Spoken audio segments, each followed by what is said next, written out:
र है साथीभाइ हो, हामी यसो यहाँबाट भैँसोबाट क्या यस्तो आएको थियौँ कि बिहान आउँदा हामी तर्सियौँ पनि क्या। के रहेछ भन्दाखेरि यहाँ हेर्नु न, यस्तो डरलाग्दो हड्डी रहेछ। यो के को हड्डी होला है साथीभाइ हो? डरै लाग्दो रहेछ है यो हड्डी।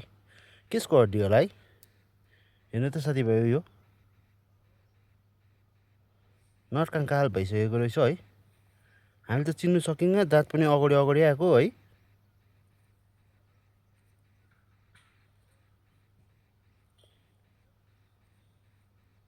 के को हड्डी होला साथीभाइ हो? यसो कमेन्ट गरेर भन्नु ल। हड्डी चाहिँ डरै लाग्दो छ यो। के को हड्डी हो कुनि साथीभाइ हो? अहिले हामी है यहाँ 6:30 बिहान है मर्निङ वाक गर्न आउँदा यो हड्डी भेट्यौँ क्या साथीभाइ हो। हेर्नु त डेन्जर, डरै लाग्दो छ हेर्दाखेरि चाहिँ। के को हड्डी हो थाहा भएन है, तर यहाँ छ, फलैचामा छ है साथीभाइ हो। यो हामी त आएर तर्स्यौँ नि हौ साथीभाइ हो, यस्तो डरलाग्दो हड्डी देख्दाखेरि। कमेन्ट गरेर भन्नु त साथीभाइ, यो के को हड्डी चाहिँ हो?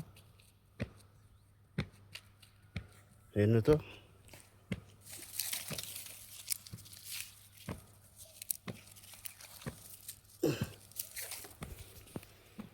दाँतहरूमा यस्तो डरलाग्दो छ यी।